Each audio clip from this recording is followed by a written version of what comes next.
पलवल जिले के गांव उटावट में हुई 2 छात्रों की मौत से इलाके में शोक की लहर दौड़ गई। जिस स्कूल में बच्चे पढ़ते उस स्कूल के अध्यापकों ने कहा कि मृतक दोनों बच्चे और उनका घायल छोटा भाई स्कूल में पढ़ाई में सबसे आगे थे, लेकिन इनकी मौत ने सबको झकझोर कर रख दिया है। पलवल जिले के गांव उटावट में पुलिसकर्मी नरेंद्र हवलदार ने अपनी गाड़ी से 3 बच्चों को टक्कर मारी, जिसमें 2 बच्चों की मौके पर ही मौत हो गई, एक गंभीर रूप से घायल हो गया। हम उस स्कूल में पहुंचे जहां पर ये तीनों भाई पढ़ते थे।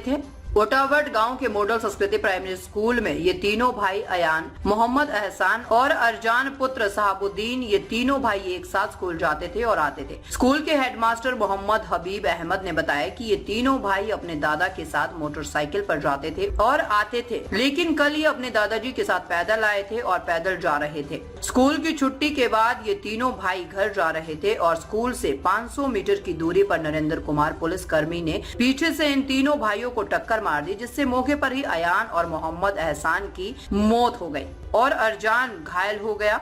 स्कूल के हेडमास्टर ने बताया कि तीनों भाई पढ़ाई में बहुत अच्छे थे, किसी के साथ कोई लड़ाई झगड़ा नहीं करते थे, ये केवल अपनी पढ़ाई पर ध्यान रखते थे और इनके परिवार वाले भी अपने बच्चों की पढ़ाई को लेकर विशेष ध्यान रखते थे, क्योंकि इनके दादा ही लेकर आते थे और जाते थे। लेकिन इन बच्चों की मौत ने सबको झकझोर कर रख दिया है। ये तीनों भाई पढ़ाई में सबसे आगे थे। स्कूल के अध्यापकों को इन बच्चों से काफी उम्मीदें थी, लेकिन जो भगवान को मंजूर होता है वही होता है।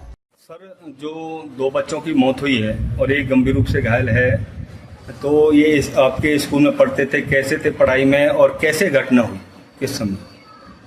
सर, ये बच्चे डेली आते थे। इनके वो जो माता पिता हैं वो मोटरसाइकिल पे लावे हैं या कभी वैसे चले जावे हैं, लेकिन जो 15 तारीख की जो घटना हुई है, इनके दादाजी को छोड़ के गए।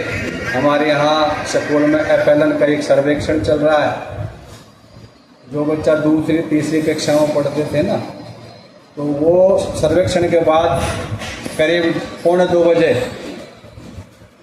हमारा टेस्ट सर्वेक्षण पूरा हो गया, तो बच्चों को हमने कह दिया बेटा घर चले जाओ। उनके दादाजी आए उनको लेने के लिए, वो इधर ही किसी काम से, क्योंकि वो गांव से बाहर रहते हैं, तो उनका दादाजी उनके साथ में था और बच्चे जा रहे थे दादाजी के साथ। पीछे से एक तेज रफ्तार से गाड़ी आई, जो बताया गया कि नरेंद्र नाम का कोई पुलिस हवलदार है जो NUO SP ऑफिस में रीडर का कार्यरत है, उसने उनमें टक्कर मारी है जी। स्कूल में बच्चों का व्यवहार बहुत ही अच्छा था, शरीफ थे, बल्कि वो 3-4 थे। एक उनकी सिस्टर भी पढ़ती है जी यहाँ पर, और बच्चे बिल्कुल नॉर्मल थे, किसी से लड़ाई झगड़ा नहीं करते थे, टाइम पावे टाइम पे जावे जी। और क्लास में उनका जो पढ़ाई का लेवल था बहुत अच्छा था, और झगड़ा प्रक्रिया के उसे टाइप के बच्चे नहीं थे। तो उनका परिवार जिस तरह आपका मोमदन इलाका तो पढ़ाई पर विशेष ध्यान रखता था जी। अब हमारे यहाँ पर लगभग जो गरीब तबका, वो भी जिनके पास ठीक ठाक है वो प्राइवेट में देते हैं, जो बच्चे जो गरीब आदमी वो सरकारी स्कूल देते हैं। अब हमारे मेरे बगल में सीनियर सेकेंडरी स्कूल है, कम से कम 300 लड़कियाँ पढ़ती हैं जी। पहले इसमें एक मिनट डिग्री पढ़ती थी, अब 300 लड़कियाँ पढ़ती हैं सीनियर सेकेंडरी में। मेरे पास जी अध्यापकों की कमी है, लेकिन मेरे पास भी 850 बच्चों की सीट रैंक है ऑनलाइन। अब टीचरों की कमी है, लेकिन हमने एडजस्टमेंट कर रखा है, तो बच्चों की क्लास जो है पूरी तरह से लगती है प्रॉपरली, और बच्चों की पढ़ाई भी ठीक चल रही है। तो ये मतलब तीनों भाई थे? तीनों भाई थे, एक ही माँ है एक बाप है जी। तीनों भाई थे, और उनके जो वालिद साहब हैं बच्चों के, वो कोई ड्राइवरी का काम करते हैं, गाड़ी वगैरह चलाते हैं। उनके दादाजी के पास भी कोई गाड़ी वाड़ी का काम था। तो इस तरह वो बच्चे छुट्टी के बाद चले गए थे जी अपने दादाजी के साथ। अब जो हम तो जी स्कूल में थे, हम जो प्रत्येक दर्शी हैं, उन्होंने बताया कि गाड़ी ने पीछे से टक्कर मारी है, तीनों बच्चों के बिल्कुल पीछे से, और 2 बच्चों की जो मौके पे मौत हो गई। बच्चे टक्कर इतनी जबरदस्त थी कि बच्चों की टिट्टी पेशाब में निकल गया जी। वहाँ जैसे ग्रामीण खेतों में काम कर रहे हैं, वो टक्कर दे के भाग रहा था, तो खेतों में जो ग्रामीण काम कर रहे थे उन्होंने शोर मचाई, कोई बच्चे मार दिए, बच्चे एक्सीडेंट हो गए, इधर उधर से भागा दौड़ मची। तो वो आगे जाके भट्टा है और वो भट्टे के पास दारू का ठेका, उसमें जा छुपा हुआ वहाँ पर ड्राइवर। फिर वहाँ से लोगों ने पकड़ा उसको। पकड़ने के बाद 112 नंबर पे फोन हुआ है, पता नहीं किसने किया, तो बहीन थाना से पुलिस आ गई, उटाड़ मोड़ थाना से पुलिस आ गई।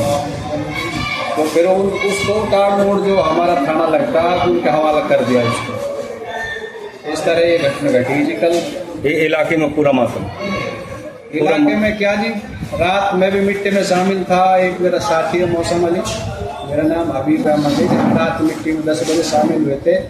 पूरा गांव था इधर ही कब्रिस्तान में, अभी ताज़ा कब्र बनी हुई है।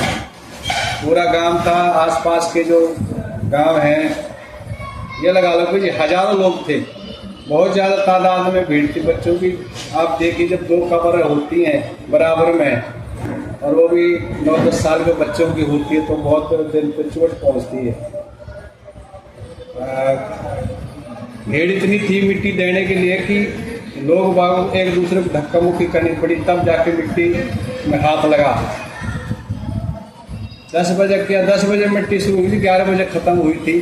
काफ़ी भीड़ थी, लोगों में जोश भी आ रहा था। और ये कह रहे थे, रोष भी दोनों थे। हाँ, और ये कह रहे थे कि अगर ये घटना अगर अलग होती तो शायद ये गाड़ी भी ना बचती, ड्राइवर भी ना बचता।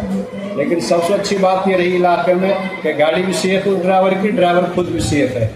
उसको मारा कूटा नहीं है, ना गाड़ी तोड़ी उसकी, सेफ है बिल्कुल। लोग बाग रात चर्चा कर रहे थे कि अगर ये घटना होटल साइड में हो जाती, पलोला साइड में हो जाती तो नहीं ड्राइवर बचता, नहीं गाड़ी बचती। ये लोगों की प्रतिक्रिया थी रात। लेकिन ये है कि भाई इलाके में शांति बनी रहे, ये ड्राइवर ही बच गया, गाड़ी बच गई और इलाके में शांति है। तो ना ऊपर वाले की मर्जी थी, जो होना था हो गया। अब आगे देखो जी क्या होता है।